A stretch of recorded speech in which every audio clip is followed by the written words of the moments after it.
Bayangkan, sebuah pertanyaan sederhana, tapi bikin kita merinding. Kalau kamu punya kesempatan buat menyakiti seseorang dan gak bakal ketahuan siapapun, kira-kira kamu bakal tetap melakukannya atau enggak? Kedengarannya ekstrem, tapi sejarah manusia penuh dengan kontak-kontak aneh sekaligus mengerikan yang bikin kita bertanya-tanya, apakah kejahatan itu muncul dari dalam diri atau malah tercipta karena keadaan? Kita semua suka merasa diri ini orang baik. Kita ramah, sopan, dan percaya kalau moral itu pegangan hidup. Tapi kenyataannya, manusia punya kemampuan luar biasa buat membenarkan tindakan yang sebenarnya salah. Kadang, kita bahkan gak sadar kalau kita sudah melangkah lebih jauh dari yang seharusnya. Dan di sanalah pertanyaan besar itu muncul, apakah kejahatan itu bawaan lahir? Atau justru tumbuh perlahan karena lingkungan yang menekan? Kalau kita mau mencari jawabannya, mungkin kita perlu mundur sejenak ke tahun 70-an. Ada sebuah eksperimen yang sampai sekarang jadi bahan debat, diskusi, bahkan film dokumenter. Namanya Stanford Prison Experiment. Ini salah satu percobaan paling ganjil, paling mengganggu, sekaligus paling membuka mata tentang sisi gelap manusia. Ceritanya begini, Philip Zimbardo, seorang psikolog yang terkenal kontroversial, mengumpulkan sekelompok relawan dan membagi mereka menjadi dua peran, tahanan dan penjaga. Padahal, semua yang ikut itu orang biasa, gak ada yang kriminal, gak ada yang berbahaya. Mereka cuma mahasiswa yang penasaran ingin ikut eksperimen. Tapi begitu seragam itu melekat di tubuh mereka, semuanya berubah. Para penjaga diberi seragam, kacamata hitam, dan identitas baru yang membuat mereka merasa tidak lagi bertanggung jawab sebagai individu. Mereka bukan orang baik yang ikut eksperimen. Mereka adalah penjaga. Sementara para tahanan diberi nomor, bukan nama.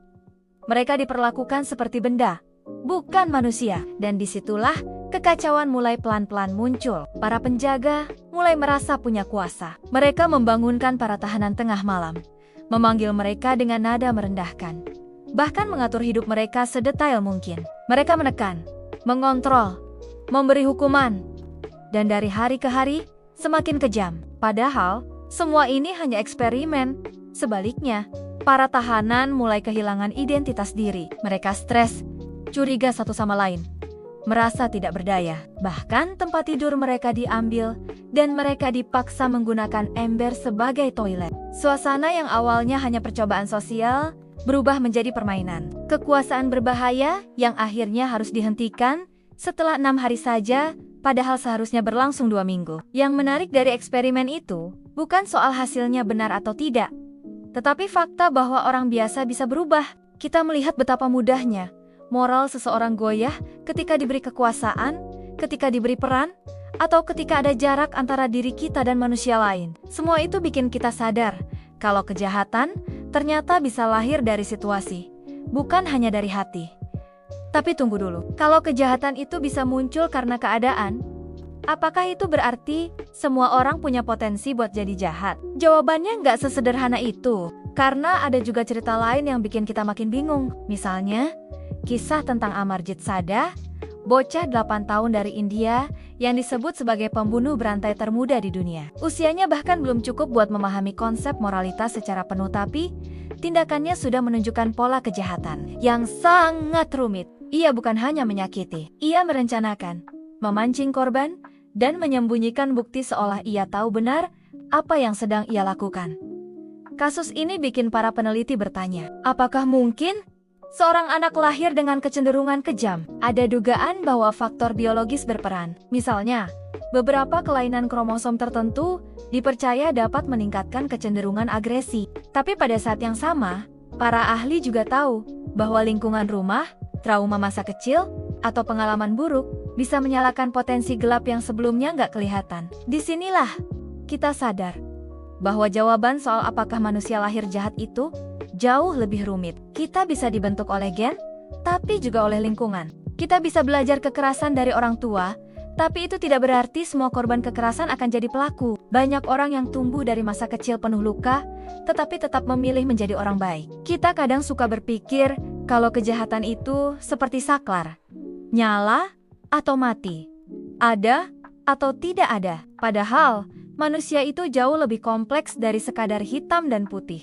Ada orang yang lahir dengan kecenderungan tertentu, tapi nggak melakukan apapun yang buruk sepanjang hidupnya. Ada juga orang yang awalnya baik, tapi berubah karena tekanan, rasa sakit, atau peluang yang datang di waktu yang salah. Kriminologis Lonnie Athens pernah bilang, kalau perdebatan tentang nature versus nurture itu sebenarnya nggak ada gunanya, karena pada akhirnya, diri manusia bukanlah produk satu faktor, melainkan hasil dari ribuan lapisan pengalaman, pilihan, dan kondisi yang saling bertabrakan. Kita bisa punya bibit buruk, tapi tidak akan tumbuh tanpa tanah yang tepat. Kita bisa tumbuh di lingkungan kelam, tapi tetap punya kesempatan buat memilih jalan yang lain.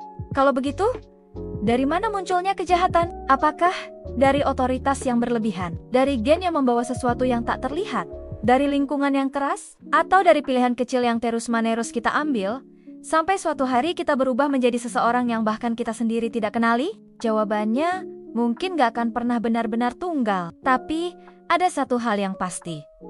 Manusia punya kemampuan untuk berubah ke arah baik maupun buruk. Kita semua punya bayangan gelap di dalam diri.